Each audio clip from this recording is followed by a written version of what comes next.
Ladies and gentlemen, esteemed panelists and participants, I'm Pulkit Joshi, Head of Marketing at HROne, and I welcome you all to this webinar titled From Headaches to Harmony, Transforming Payroll Challenges into Strategic Wins. In today's webinar, we'll delve into the world of payroll challenges and discover how organizations not only overcome hurdles, but also leverage them as a strategic opportunity for growth. From identifying common issues to fostering collaboration and implementing innovative solutions, we'll learn how to transform payroll from a headache to a strategic asset. Today, I have the company of three senior distinguished HR leaders. Let me introduce you to them one by one. I will start with Ms. Richa Chandra. Richa is a seasoned HR professional and the current head of human capital at Emoha Elder Care. With a wealth of experience, Richa has previously held managerial roles at Healthcare at Home India and contributed to organizations like NetCarrot, Max Bupa, and Mahindra. Her commitment to creating inclusive and positive work environments makes her a standout leader in the field. Please join me in welcoming Richa Chandra to our webinar. Next, let me introduce you to Mr. Anup Rawat. Anup Rawat is the CHRO at CK Birla Hospitals.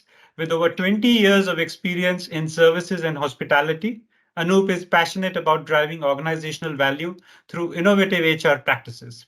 He has led the digital transformation of HR processes, include ensuring alignment with business needs and fostering a culture of learning, diversity, and inclusion. Anup's extensive career includes roles such as SVP HR at G4S, GM in Fortis Healthcare, and Head of L&D at Pizza Hut. Please join me in welcoming Mr. Anup Rawat to our webinar. Next, I would like to introduce Mr. Amit Kataria. Amit began his career at Motorola, excelling in human capital management. As a former CHRO for Insight and Winfrey, a Fortune 500 and a top 100 Indian company, respectively, he has significantly shaped the HR landscape. Amit is a recipient of the prestigious awards, including Asia's Top 100 HR Power Leader and CHRO of the Year. His contributions extend to global universities where he serves on boards, impacting the career of thousands of cloud technology graduates. He's the founder of Saras AI, and he envisions a future where voice revolutionizes productivity. Saras AI focuses on accurate and versatile voice-to-text experiences, emphasizing the untapped potential of voice in the age of AI. Please join me in welcoming Mr. Amit Kataria also to our webinar.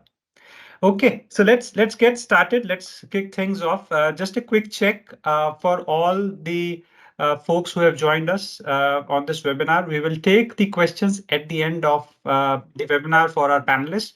You can absolutely ping down all the questions as we move forward in the chat box, and we'll take them at the very end. Great. So let's first look at this interesting topic, which is about identifying common payroll challenges and how should one look at them as a strategic opportunity. So Anup, I'm going to come to you. And my first question for you is, how can organizations identify and prioritize common payroll challenges as strategic opportunities for their growth? Thanks, Pulkit, for the warm welcome. And on behalf of all the panelists here, I would like to welcome all the participants. Pulkit, it's very interesting when you gave us this topic, and I was thinking about payroll. It seemed so simple. It seemed so, basic, mundane that I thought, what are we going to talk about it?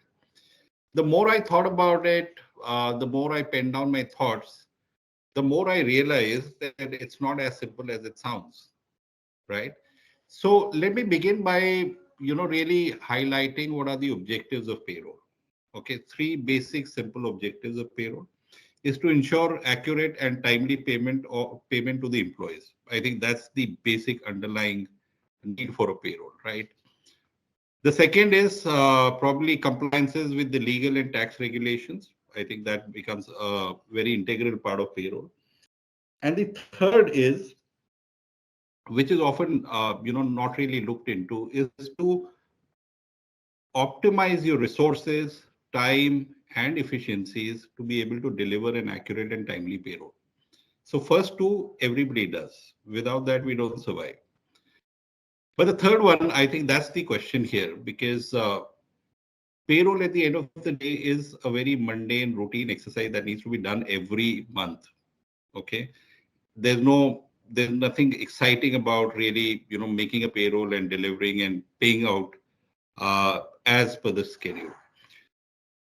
But there are certain challenges to payroll. And I think, before I come down to what to do in terms of really, making the payroll challenges into strategic opportunities, let's understand what the challenges are today. So one is the basic, I think, which all organizations face is regarding the information, regarding the timesheets, regarding the schedules, regarding the attendance. I think that's where it starts.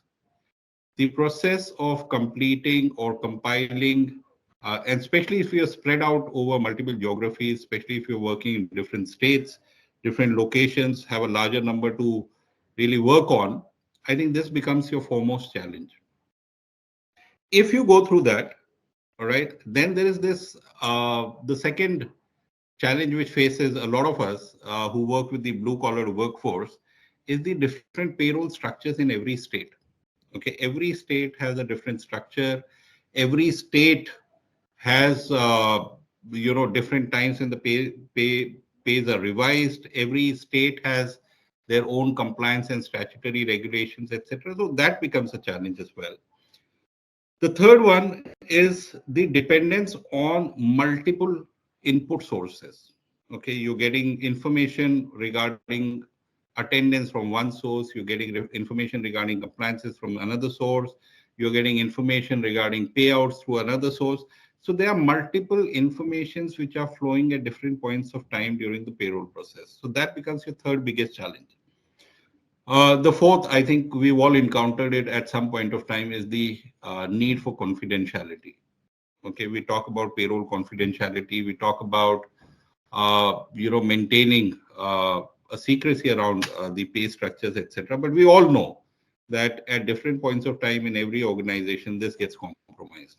And more often than not, this happens from the people who are interested in looking after the payroll. That, according to me, is the fourth challenge. The fifth one is regarding the compliances with employment laws and tax legislations. Manually, I think we've all faced that structure or that challenge where our compliances at some point of time have either got delayed, have either got had an error, either got missed.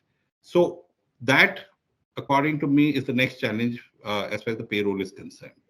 And then, of course, there's this whole thing about backing up the payroll data requires a lot of space, infrastructure, etc.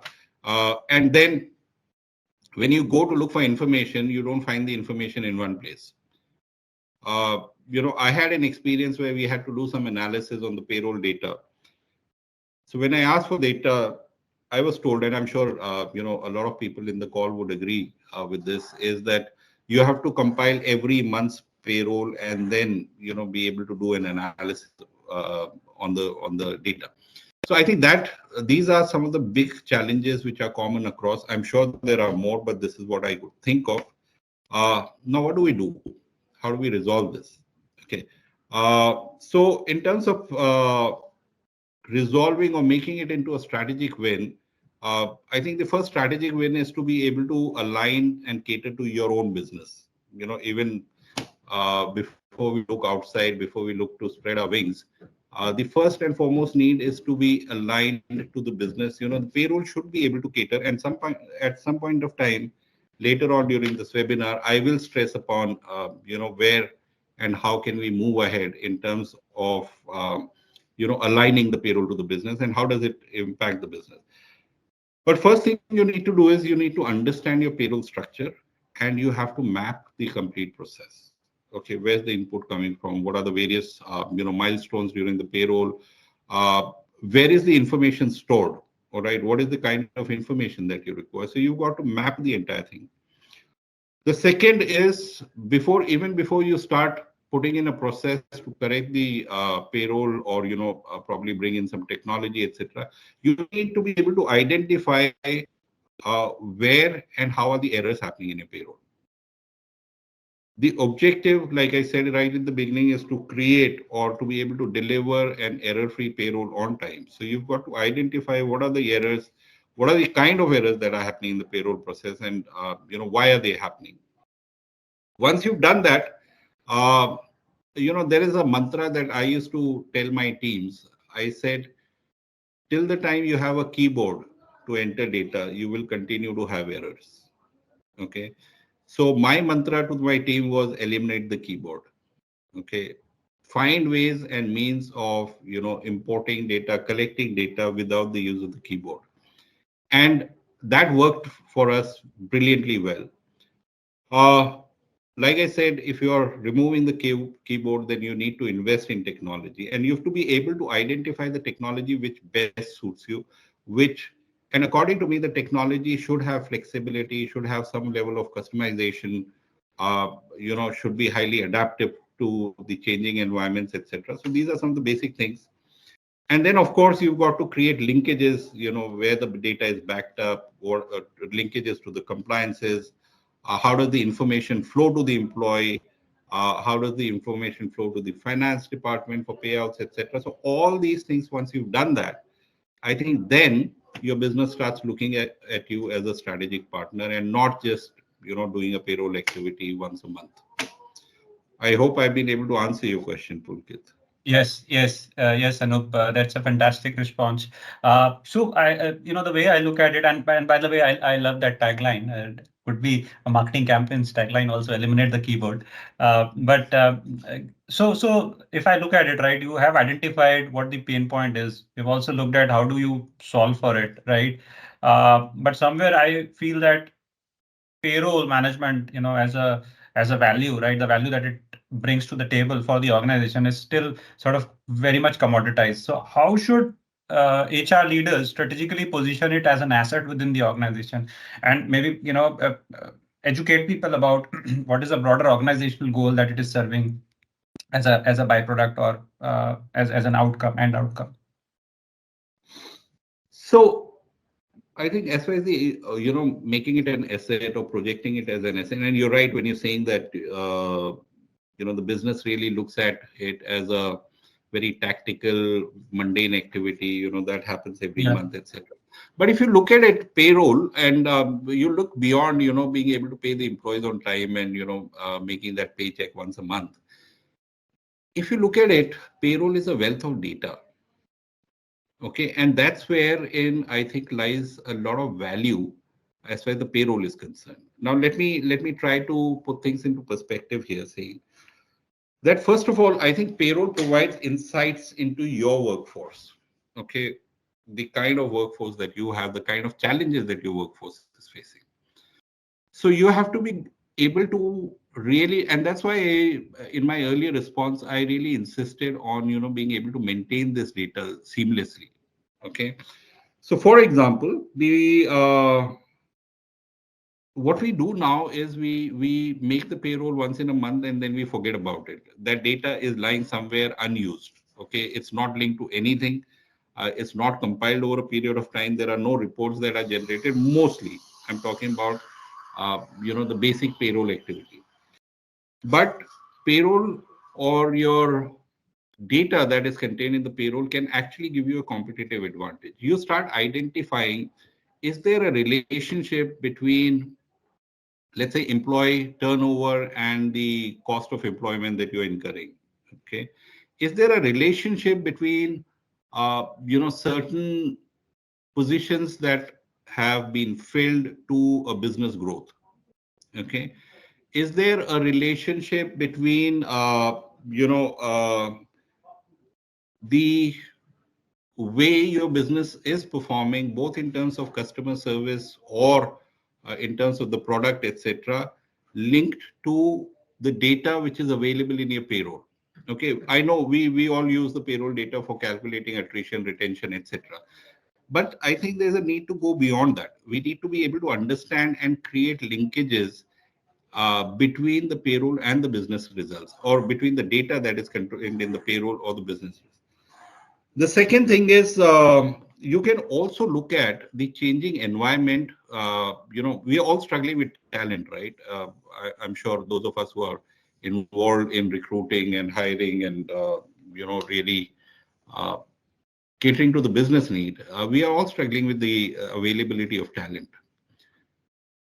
Is there something which helps us to really understand why is attrition happening. Is it anything to do with the way we structure our compensation benefits? Is there a need to change that? These are informations which are really, really there in the data. Uh, if we look at the blue collar workforce, for example, where there is a need or there is a tendency to have overtimes, etc. Is there a linkage between the production profitability and the overtime hours that you're clocking month on month? So these are certain things which will add value to the business. And once we really understand these trends, we're also talking about the data or the information available being used for strategic decision making. Would you want to shift your production patterns? Would you want to shift your the employee manning depending on what the payroll information or the payroll data is throwing up over a period of time? You can also talk about seasonal variations. You can talk about a lot of market variations which are contained and align them to what is there in the payroll. The second is, like I talked about, employee experience and talent attraction. I think it gives you a fair bit of idea of which is the group of people which are attracting, which are leaving your organization, which are the group of people, uh, and what is common between them. So you can create these linkages that if you have this data, which becomes easier. And third is, of course, the compliances. All businesses today stand a very high risk of compliances, and a lot of these compliances are linked to payroll. So if we are able to manage these compliances, if we are able to really ensure or assure the business that we have control of the compliances, we have control of the risks, I think that's when you can position payroll as a strategic asset for the business. Great. Thank you for that wonderful response, Anup. So we have looked at the value, right? We have also looked at what challenges we are tackling and what solutions we have. Let's now look at how it takes multiple teams to sort of come together and let magic happen, right? And I'm talking about HR, finance, and payroll here. So Richa, I'm going to come next to you. This has to do more with how multiple teams collaborate with each other, right? So please talk to us about some examples of collaborative initiatives between HR, finance, and payroll teams that have resulted in tangible improvements in payroll management for you. Sure, Pulkit. So, first of all, good afternoon, everyone, and thank you for having me here. So, Pulkit, to address this question, first of all, why this collaborative initiative and efforts are required in these cross-functional teams like finance, HR, and payroll. I think before answering, I would want to go to why that is required, right? It is not Sure, just a sure. thing to collaborate, but why is it required? So, I have, in my mind, I think I have categorized it in three major heads. So, first, I would like to start with that there is a limited understanding on each other's role, right? Payroll, while that is particularly sitting within the HR function, but has a very deep connect with the finance team, right?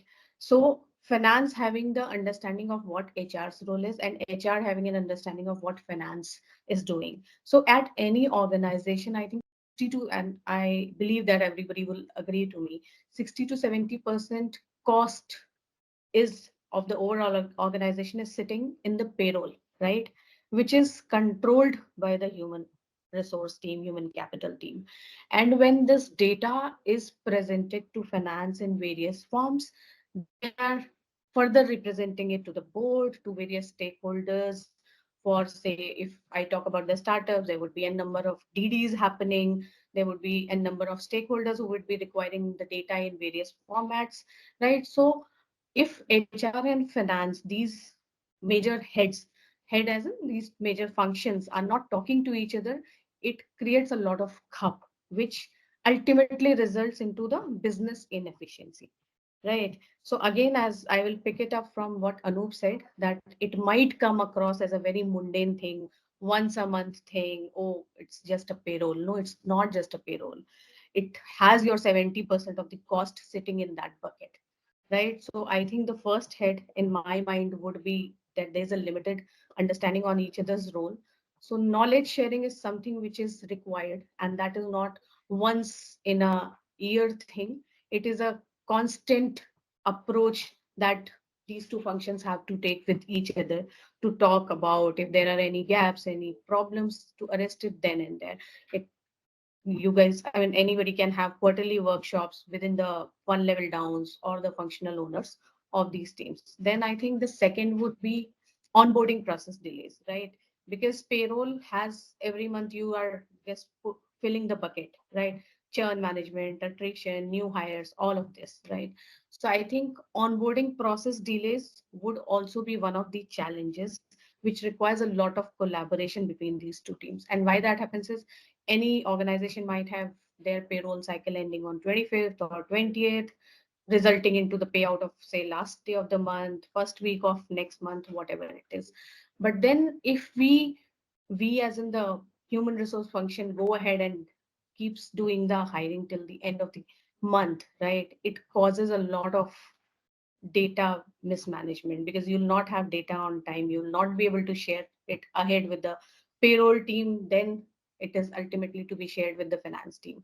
So I think there what we can do is, I mean, this is something which we have done and we have seen a lot of improvement and very minimalistic errors. So this is, I'm just taking an example of our own organization, that we are very strict that we will not get anybody joined between the 20th to the 30th of the month until unless it is extremely necessary, right? So that would be once a month or say once in 2 3 months and one or two cases. So that is something which we control as the team effort between HR and finance, and this is something which we have agreed. The third thing which comes to my mind is that data integration and reconciliation, right? So there would be a lot of inconsistencies. For example, the tagging, the mapping, the business language will be very different from the HR language, right? So when the finance is presenting the MIS to the board, to the relevant stakeholders, they have to talk in terms of GM, margin, right? All of this. So what cost is sitting where? And if the data from between the HR and finance is not sorted, so the entire bucket looks very different, right? And in case you are making some margin, 15%, 20%, and if the cost mapping is done wrong, then the entire MIS goes for a toss, right? So I think there also a lot of collaboration between these teams is required. And what I have seen that again, coming from what picking it up from Anu, that the more you do the manual work, there are higher chances of having errors, right? A lot of, because you cannot control, today I'm sitting here, tomorrow somebody else will be sitting here. So you cannot control who is tagging what, which role as what, under what head, right? So I think automation helps. And when we talk about automation, it has to be really, really customizable as per the requirement of the organization, right? For which you are making that system. So I think automation helps big way to minimize these inefficiencies, avoiding the cups, avoiding the errors, and all of this. So I think that is where collaborative efforts come out in open, and these two teams are required to be working along rather than thinking that, okay, this is their job and this is my job. Brilliant So I hope I perspective was there. able to answer. Yes, yes, yes. No, thank you for that. Brilliant perspectives there. Anup, I'm going to come next to you. And my question is going to be around how do we stay ahead of the curve here, right? So, what advice do you have for HR leaders who are looking to embrace positive approaches in managing payroll to stay ahead of the challenges and trends? Yeah, I wish I had some mantra to do this. At the end of the day, I did complicate my earlier answer a little bit to sound a little smarter than I am. But if you really map the process, I think the payroll is a fairly simple one. If we are not bound by our own webs in our mind, if you're not bound by limitations, if you're willing to look beyond what's really evident, you can actually simplify the process and take it to a very, very high level of efficiency and accuracy. So of course, in today's world, technology becomes the force. So you have to invest in technology. I think there are no alternatives around that. But leaving that aside for a moment, what do we do? So, like Richa said, payroll cost is a very, very high cost as far as any payroll is concerned. And not only that, I think we also need to look at it from the point of view of availability and retention of talent today, because cost is one thing, but the talent is not available readily, as it was probably a few years back. Secondly, you also have to really understand, and I think this everybody understands. Every company makes a budget, right? And the budget is basically on your revenues, on your costs, etc. Now, let's think for a moment that if the budget is made to deliver a certain objective and payroll is a part of that budget, then of course payroll has a big function to play. Payroll has a big role to play as far as achieving those objectives are concerned. Now, like I said earlier, are you able to create those linkages? Okay. A lot of people, a lot of HR folks ask me, how do I get a seat at the table? I think that's a common question that goes around. The simple one-line answer to that is you've got to be able to create and show value. Creating value is one thing, but being able to demonstrate and show value is another. So I think all the HR leaders who here, I think, need to understand this very clearly that you have to be able to establish those linkages between the objectives of the business and how we structure, or how does payroll play a part of it. But coming back to your question in terms of how do we stay ahead of the curve.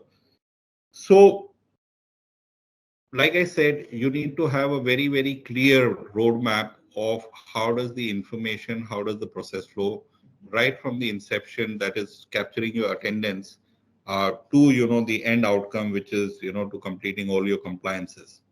So first of all, you've got to be able to map the process. You have to really then be able to see what technology serves you best. There is no alternative, like I said, for technology. The third thing that you really need to do is you have to really encourage a lot of payroll self-service. Okay, and payroll self-service, when we talk about self-service or when we talk about technology, you cannot just start from the the attendance capturing mechanism or the payroll process. You have to incorporate it right from the time the employee is probably not even onboarded in the system. Because if you don't do that, then again you're going to be able to you're going to be have to transfer data from one system to the other, which brings it to the which brings me to the next point, is all the softwares that you use. And I know every organization uses multiple softwares, so you might have your business running on one, your sales running on another one, your HR running on another one, and probably a separate one for payroll. Now, in case you're having all these systems, or even if there are various verticals as a part of one system, they need to seamlessly link up. The data needs to flow from the one to the other. And that's why I am insisting that if you want to fix up your payroll process, start right at the beginning, not at the beginning of the payroll, but at the time when the employee is onboarding, all the information, the master data, the employee data is stored in there. Okay, then you reduce chances of error.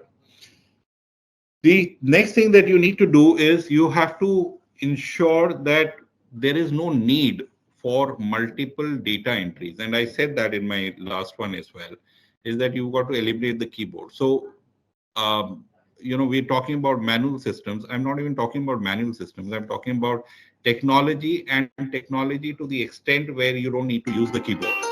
Okay. I think that's a very, very important part. And that's why I'm saying that you cannot start incorporating technology the moment you start preparing a payroll. It has to start much, much, much before that. Okay. If you do that, chances are you'll stay ahead of the curve. The last thing that we need, or that probably helps, that we don't do often and we don't really focus upon, is to be able to create a reporting system out of the payroll. I think the only reports that most of the HR folks will look at is what is my attrition, what is the total cost, how do I measure against the budget, I think that's what we look at. But there is so much more information that is required, that is available there. And like I answered in my previous one, how do I create linkages? So you need to have a system that can generate and possibly even create some of these reports. We're talking about artificial intelligence today. I think there's a lot of intelligence hiding in all that data that's there. If you've mapped these processes correctly, if you've incorporated the technology correctly, I think then what you need to do is establish controls. Once you've got this done, you more or less have a flawless payroll system in place. And again, it transforms from a mundane activity to something that you can really showcase as an organization. So yeah, I guess that's what we need to do. Great answer there, Anup. Thank you for that. Amit, I'm now going to come to you. And I think you are in a very unique position, so to say, right now, right, with being a founder of a tech company, and then having a lot of HR experience, right, in leadership roles. And I'm going to connect the dots here between user experience and technology, right? So please give me your sense of how can organizations balance the need for technology in payroll management with ensuring a seamless user experience for all stakeholders, including employees. Thanks, Pulkit. And I was starting wondering whether I'm needed in this panel or not, because almost everything is covered by Richa and Anup already. Well, let me start with something now. And I remember there was always a funny quote, and I remember it from some very start is, no, payroll is like a magic. No, it makes money appear fast and make it disappear even faster. Okay, so we all wait that 30th when this one credit message comes to your as a mobile and you make a smile, and by the time it goes 7th, 10th, and you are again looking at how do we get that. Here the main point which brought up is that over the years, as a practitioner of HR, I've seen advancement in technology, and I would say in processes, made many things change over the years, right? From the time it was made using the paper sheets and then came to Excel and then automated system comes and the AI came. And the key which remained and which makes a differentiation between employee-friendly organization and non is the user experience. So technology-wise, I would just, I would not take much of the real estate, but I will cover 3-4 points which I felt and as I experienced from moving from one organization to other organizations, changing to different payroll softwares and HRMS generally.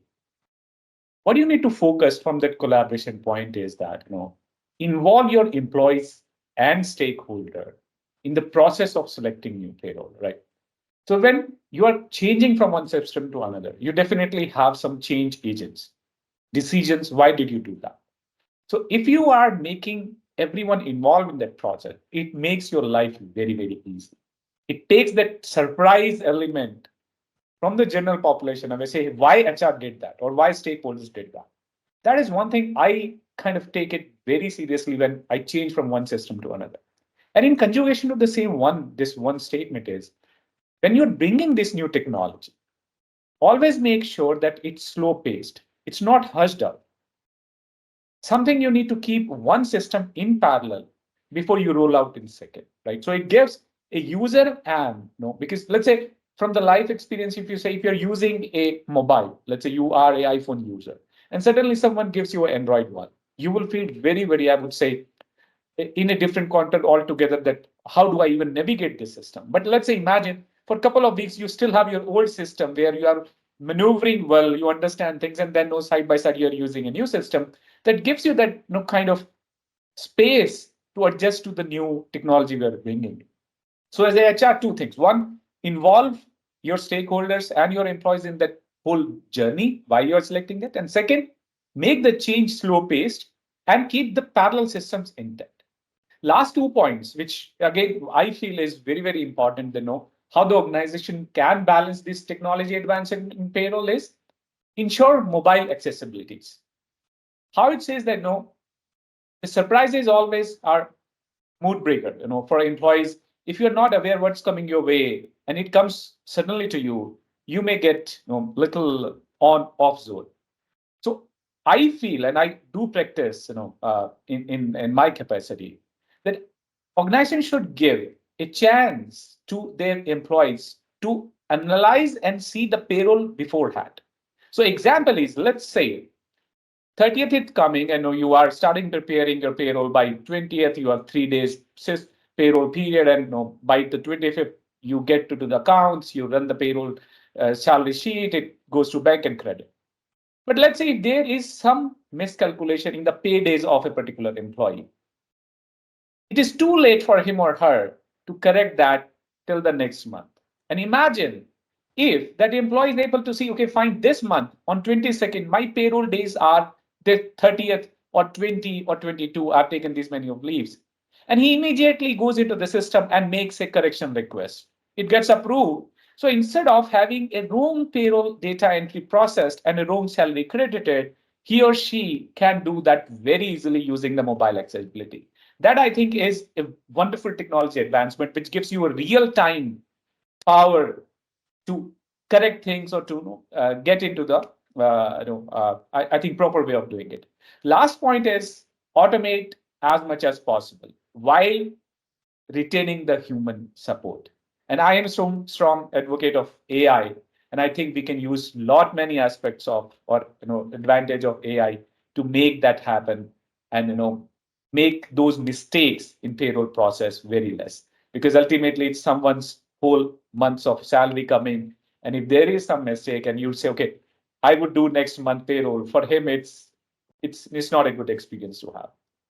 So as I said, I won't take much of the real estate, Pulkit. These are few points I had to share, and hope it addresses your question. No, thanks, Amit. That certainly helps. The key question that I had. Thank you for that. Now, I'm going to come back and touch base again on the collaboration part between HR, finance, and payroll. And Anup, I'm going to come to you next. So when we talk about fostering collaboration between HR, finance, and payroll, what are some practical strategies that have proven effective in breaking down the silos and enhancing communication?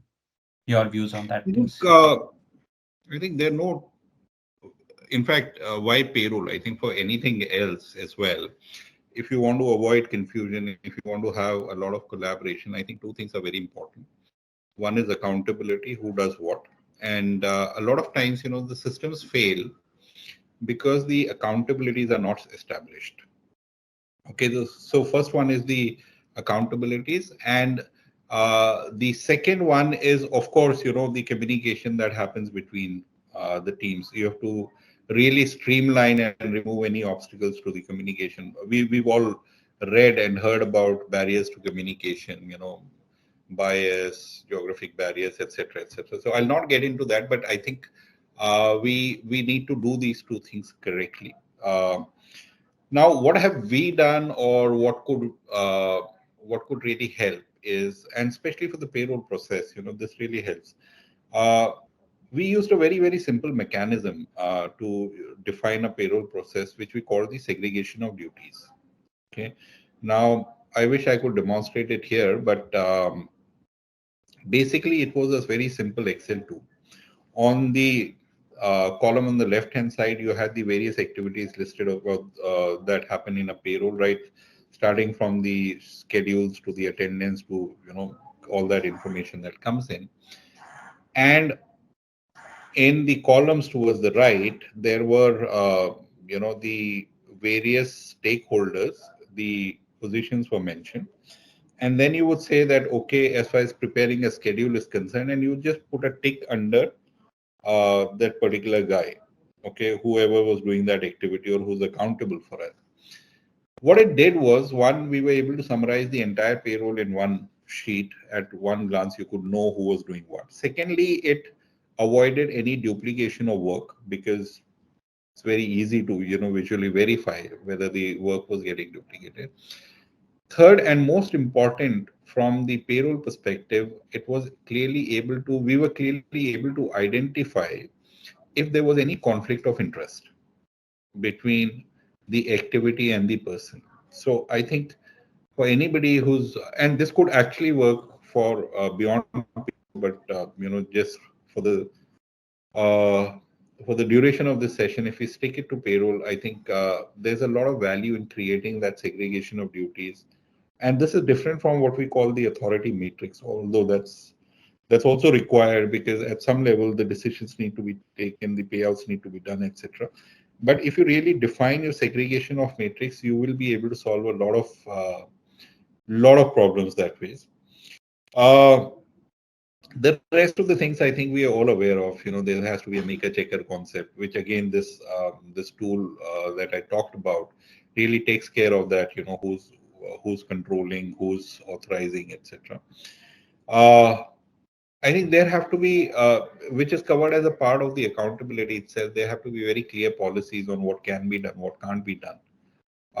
There have to be, milestones as far as the payroll is concerned, because you can't wake up on the 1st of the month or the 30th of the month, whatever the norm may be in an organization, and realize that some of the activities have not got completed.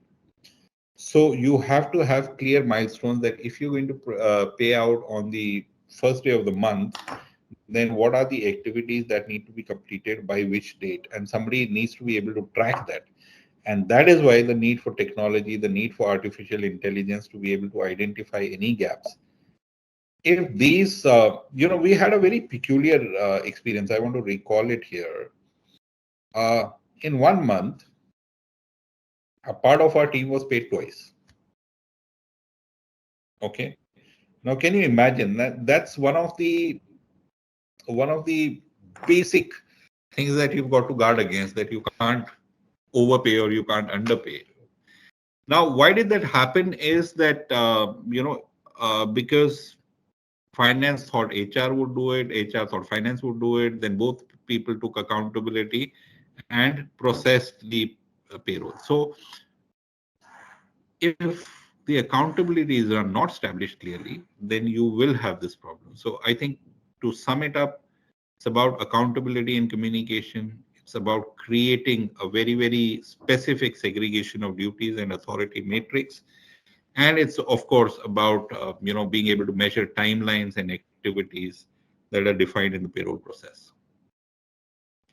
Thanks, Anup. Thanks for that perspective.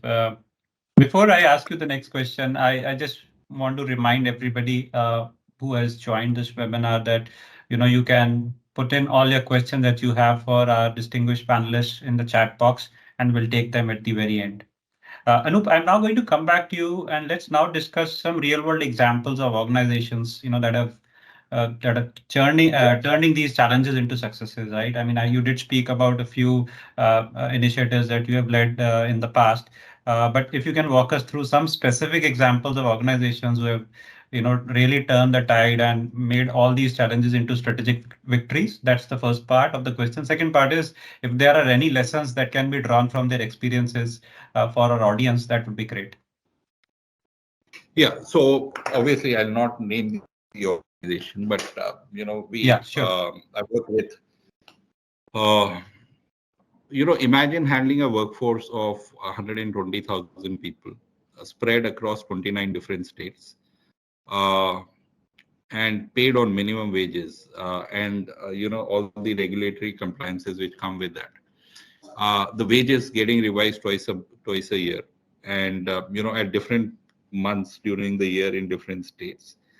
And then to further complicate matters, within that state, particular establishments or wherever our employees were working, having a different structure of pay. So it can't get any worse than that. And that's why during my earlier answers, I kept coming back to, if you handle the blue collar workforce, if you handle the frontline minimum wage workforce, you'll be able to understand the challenges of payroll. So to begin with, it was very crazy, and we would have these errors every time. And more than employee dissatisfaction, for us, it was also impacting our business in a big way. Because it was impacting, the affiliated parties, the customers, etc. So we were having a problem in that. The obvious thing to do was to see that, how far can we eliminate the the manual processes, and we started working on the payroll. Really automating the payroll. Once we automated the payroll and said digitize the payroll, etc., we realized that the data was still being put in manually. Okay, so the next thing to do was that that's what I said, that we started right at the beginning, and then we started right from applications for jobs to shortlisting and selection of candidates to onboarding to training. All the data we put it on the system, and that's when we realized that yes, now the data was flowing correctly and the right person was getting the right amount of wages at the end of the month. Once we did that, once we digitized this entire thing, etc., then we realized that we were still stuck with the compliances part, because the PF deposits, the ESIs, and with minimum wage workers, there's a whole lot of more that you need to do. Unlike the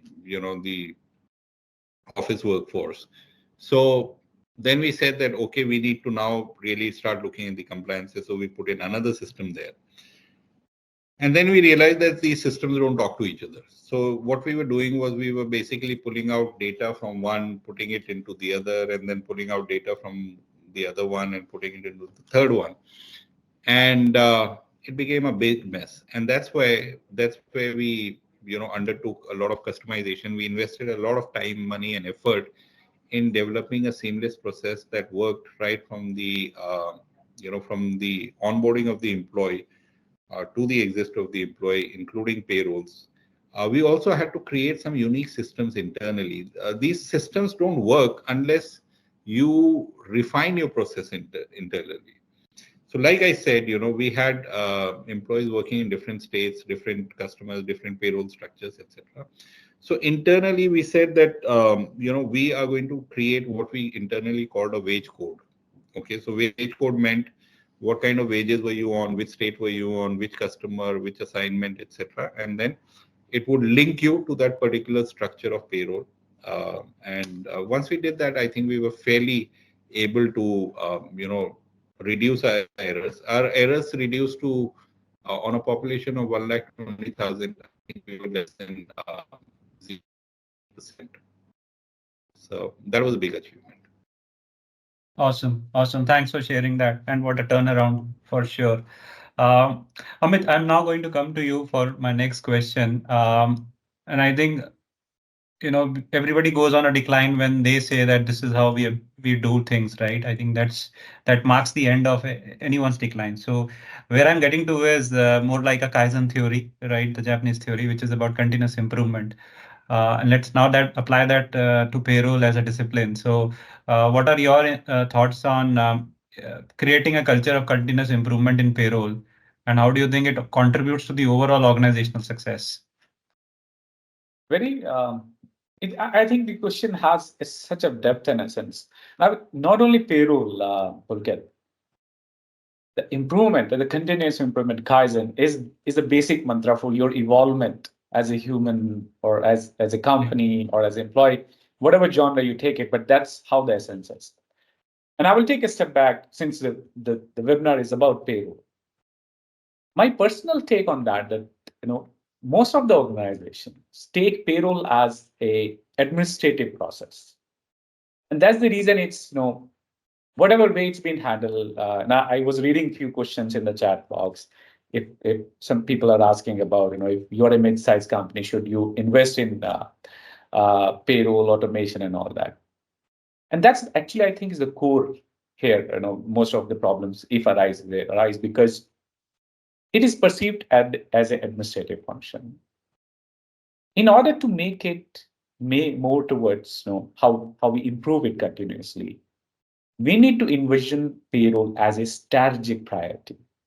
It should be the one on the top list of our organization as an initiative, which is strategic in nature. And the moment you do that, most of your worry will go away. As Anup was mentioning, within the diverse states, let's say 29 plus, he had, or maybe organizations had lots of trouble managing and then syncing, collaborating. And imagine a company which is a global company.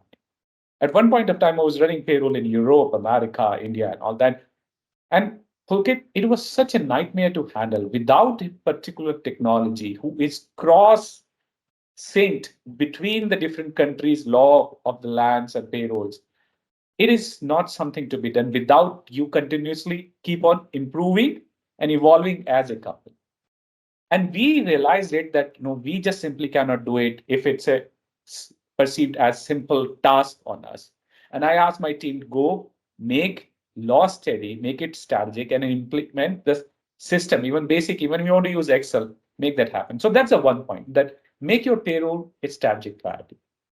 Second, in terms of it, I see that make the cross-functional partners, bring together HR, finance, IT, operations to collaborate on improvements. Most of the times we see, all the departments work in silo. Okay. As it was brought in the discussion that systems do not talk to each other, same as departments.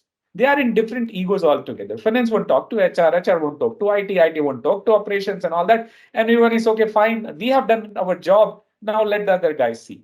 And here most of the things get messy. And the point here, as I just mentioned, that evolve the cross-functional partners to bring that seamlessness and evolve continuously and improve that. Last point I want to touch upon is, in order to have that, the feel that you are not just a legacy system operated team or company, you need to keep analyzing the process relentlessly. I've observed that, let's say, if you take the initiative of making a payroll system advance or SASify it, you would not even think about it for next few years. And then you say, okay, fine, we just did that, and the job is over. Let's visit it after a few years. But here is something, everyone knows that technology changes in just days. It's not years and centuries anymore.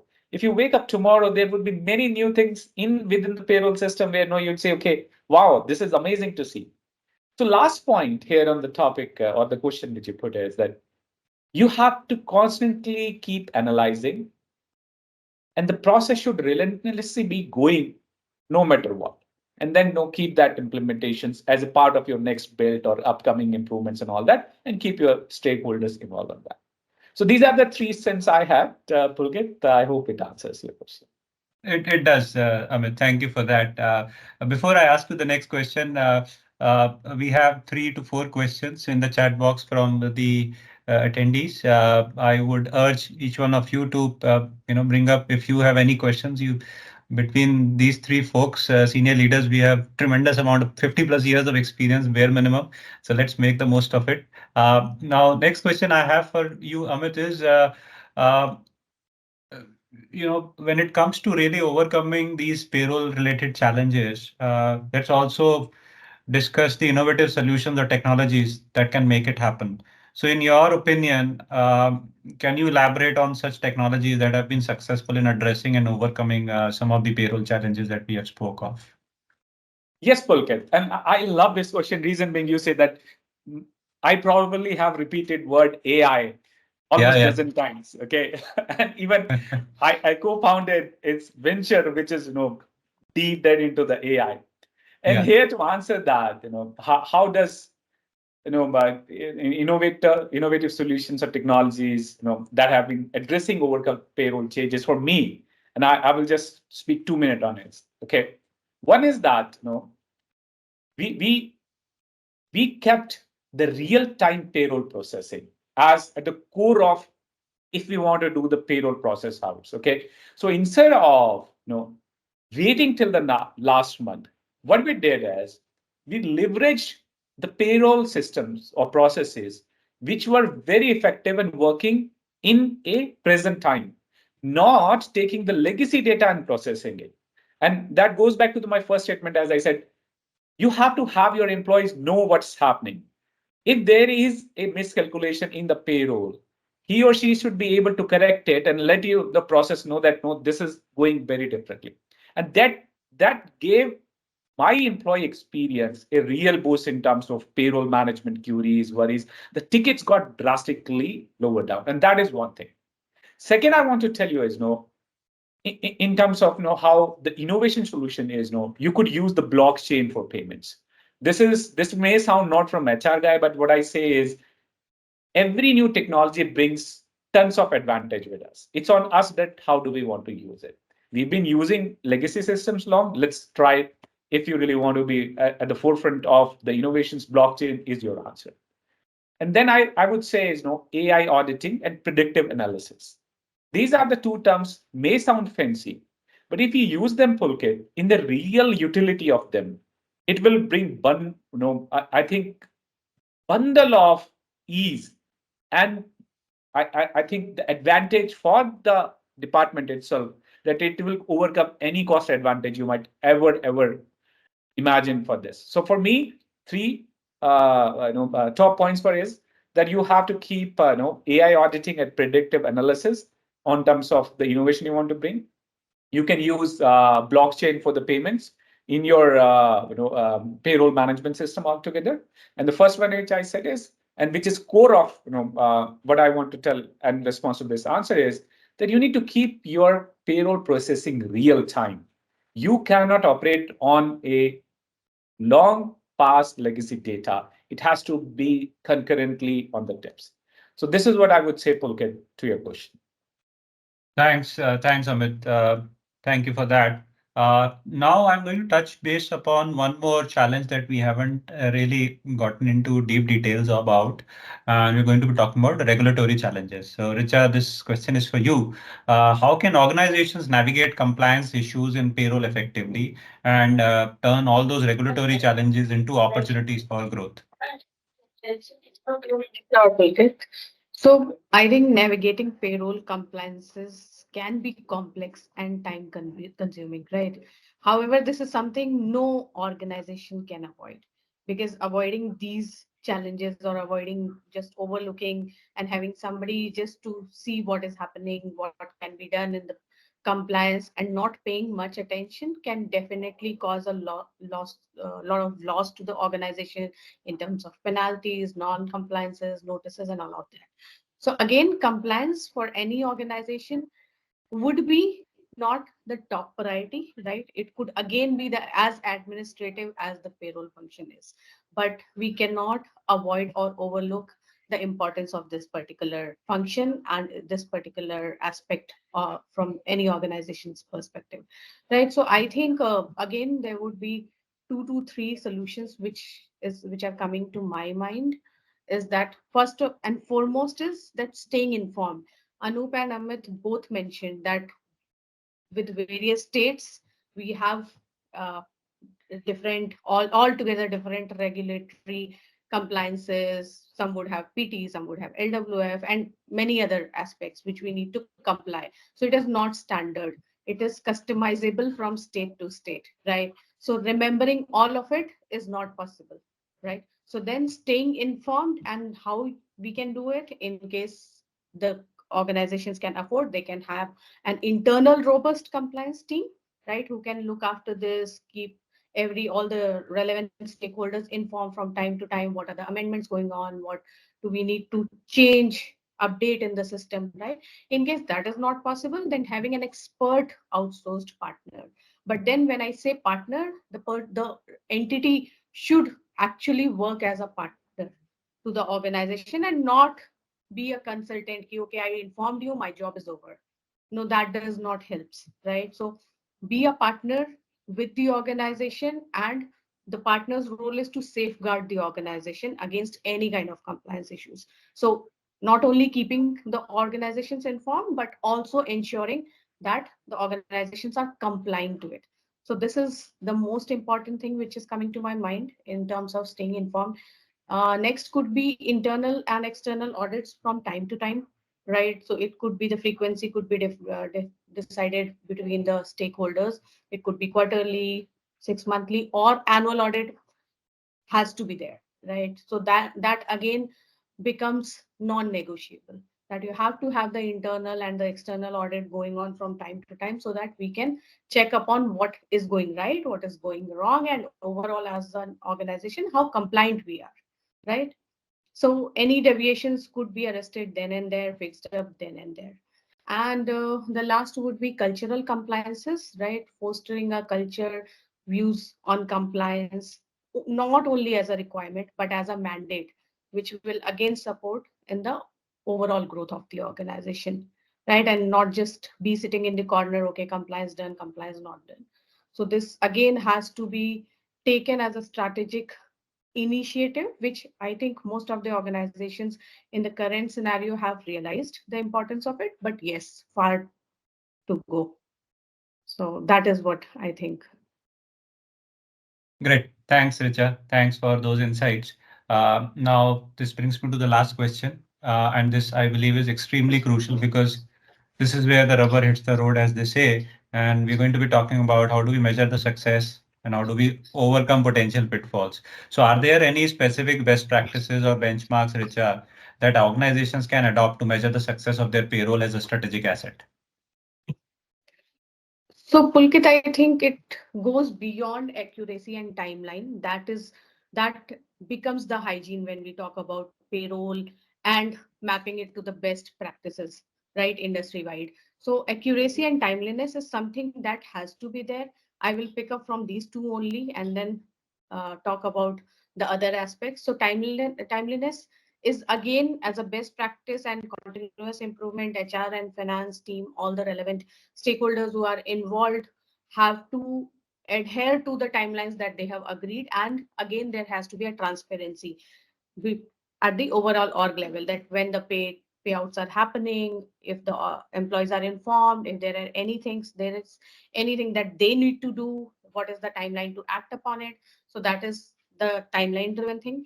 Accuracy, I think the industry benchmark aims for less than 1% of error rate, right? So but this is again something which cannot be done manually, right? So again, these two functions have to collaborate with each other, right? Internal departments have to be accountable so that there are minimum errors, right? So timeliness and accuracy, I think I spoke about.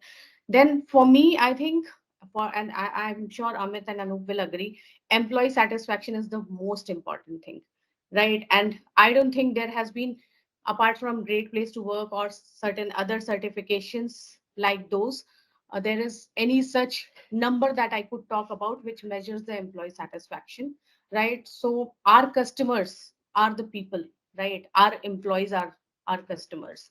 So any iota of uh, miss out or error in their paychecks can cause huge grievance.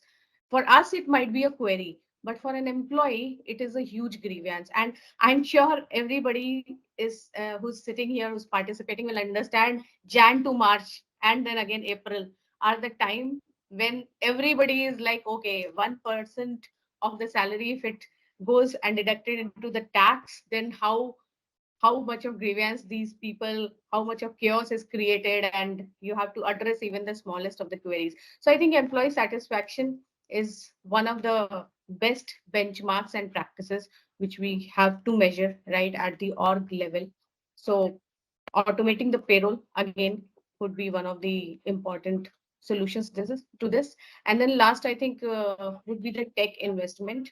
I think both Anup and Amit also mentioned that this is something which we shouldn't be only looking at, is that tech investments are only payroll driven or something like that, but it is a numerous and very important data for the organization, right? On which most of the strategies are dependent upon, because it is a human resource cost.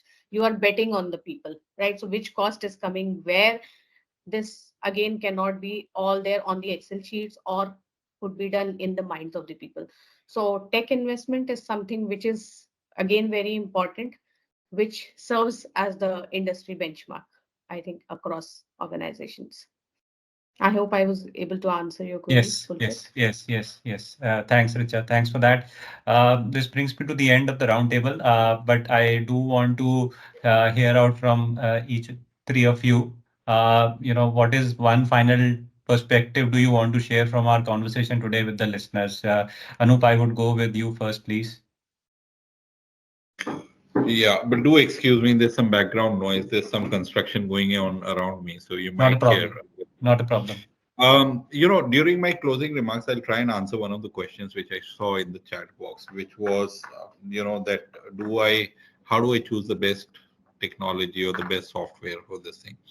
Um, if I was marketing something, I would have told you the name, but since I'm not, let me tell you that how do you choose? The first of all, I think you need to really understand what is the need, what's the objective, why are you investing in that payroll, what is leading you, is it errors, is it accuracy, is it time, etc. uh, so you have to identify that need, that objective. You have to see what is relevant for your requirements. I think one of the important things that I in a software is the amount of flexibility, customization that's available to me, because no two organizations will work alike. We were able to create a lot of a success around payroll and other systems because we had a complete uh, flexibility and customization in what we could do. And I think for me, that becomes the underlying factor. Okay. And now I'm not, don't take me wrong in the sense that I'm not asking you to create your own software, but I'm just saying that there has to be a decent amount of flexibility, for you to be able to do your jobs right. You also need to be mindful that it's an investment, so you need to look at the costs. What is the cost per employee? What's the appetite of the business to be investing in technology, etc. And again, my advice is don't go in for a piecemeal stuff. That okay, I'll buy something for payroll, then I'll look at something else for doing something else. Compliance is separate. Don't make that mistake because ultimately, it works out to be much more expensive than actually having an end-to-end solution. Uh, the other thing that you need to be mindful of really is that how does this new technology integrate with the other systems which are already present in the organization? So you need to be really mindful of that. Uh, what's the level of integration that can be achieved, and how quickly can you do that? I think these are some of the things that I will keep in mind when I'm looking at a software. And I'm sure there are more to it, but from my personal perspective, this is what I would really like to see. So thanks, Pulkit. Thanks, Thank you. Anu. That's Thanks all for I that. have. Thank you for that. Amit, your final thoughts, please. Yeah, okay, cool. I would just have two lines, Pulkit, not much of that. And on the topic itself, I would stay relevant as. And I think the key is balancing the innovation with a thoughtful change management and communication plan. Okay. Technology should simplify the payroll processes, but not complicate things for users. And that is a mantra every HR should follow. These are the thoughts I have. Great. Thank you. Thanks, Amit. Richa, your final comments, please. Sure, Pulkit. So I think talking in the business sense, I have been very lucky to work with startups, and luckily, fortunately, I've always joined the startups when they were in the inception stage, from Max Cooper to Healthcare at Home and to Emoha now.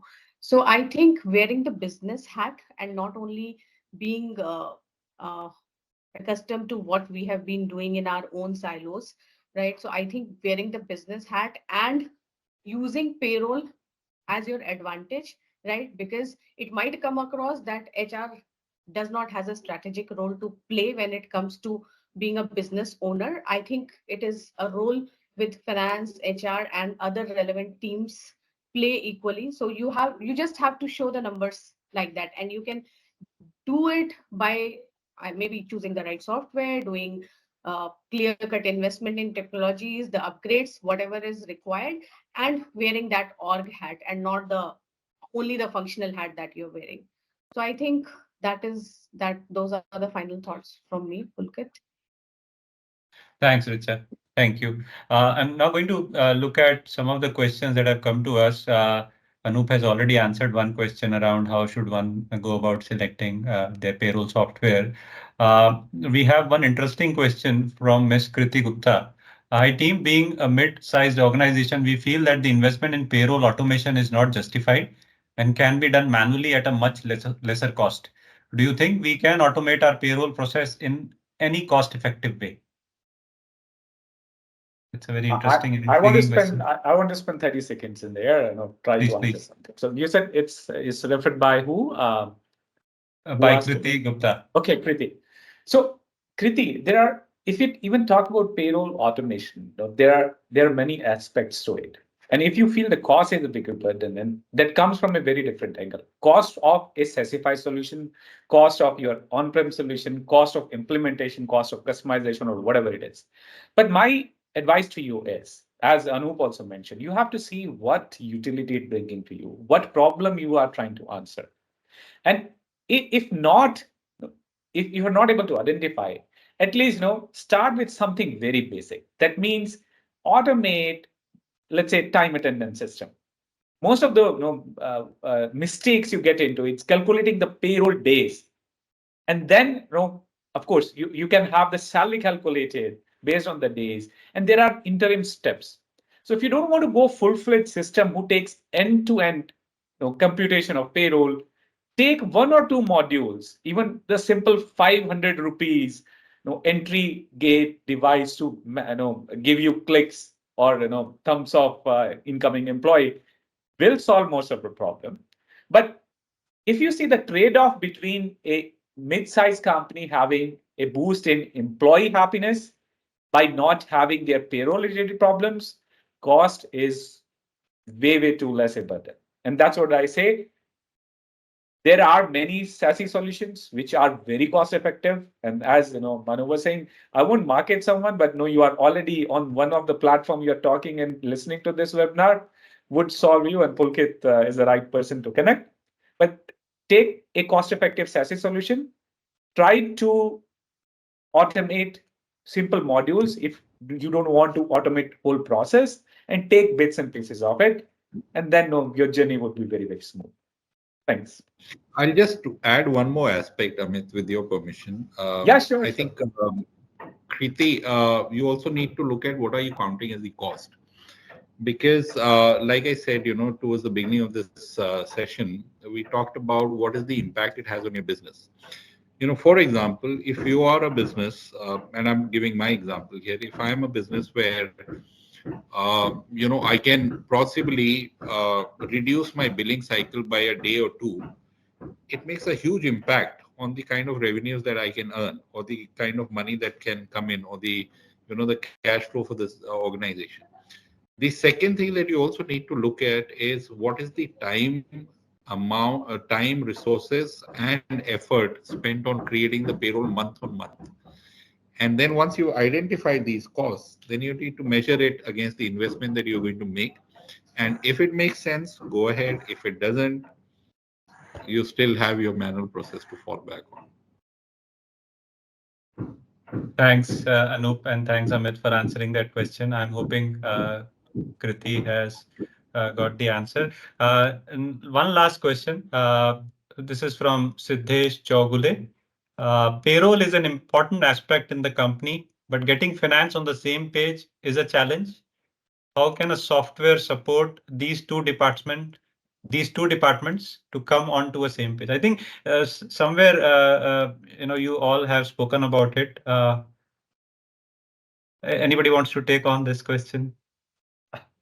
But is that you become a chief operating officer, HR and finance reports into the same person. That was a funny side, but no, I will ask Richa and Anup to take it. I just wanted to give this code. Yeah. Yeah, I think, we've learned through many ways and examples that, technology is not the solution for everything.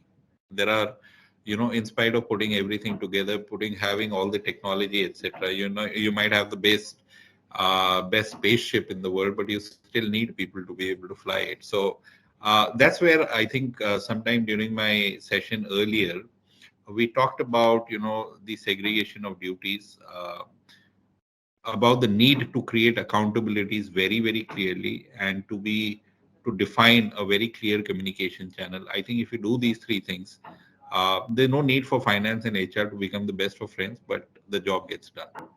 Yeah. Thanks, Anup. Thank you. Okay. With that, let me conclude this session. But before I get into the conclusion mode, for those of you who have logged in today from Bengaluru or nearby locations, we invite you to join us at HR1 Propel Bengaluru chapter on 23rd of Feb at Hayat MG Road. Propel, for those of you who are not aware of it, Propel is HR1's flagship event that promises lots of networking opportunities and knowledgeable insights. Registration link will be provided in the comment section, and we look forward to hosting you. Okay, as we wrap up, it's evident that tackling payroll challenges head-on can be a transformative journey for a lot of organizations. And by addressing all of these common issues and by fostering collaboration between multiple functions and disciplines and implementing innovative solutions, we can pave way for payroll to evolve from being a headache to a strategic asset. And I'm hoping that everybody who has joined the session today, takes away some of these lessons and actually applies them to their own organizations and creates an asset out of something like a payroll. Again, thanks to all our insightful speakers and everybody, all including all participants, for contributing to this valuable discussions. Thanks again to each one of you, and special thanks to Anup, Amit, and Richa for joining us, giving us about 90 minutes of their time from their busy schedules today, and walking us through such great insights. Thanks to three of you. Thank you so much. Take care. Bye. Thank you, Thanks, everyone. Pulkit. Thanks. Bye. Thanks. Bye. Bye.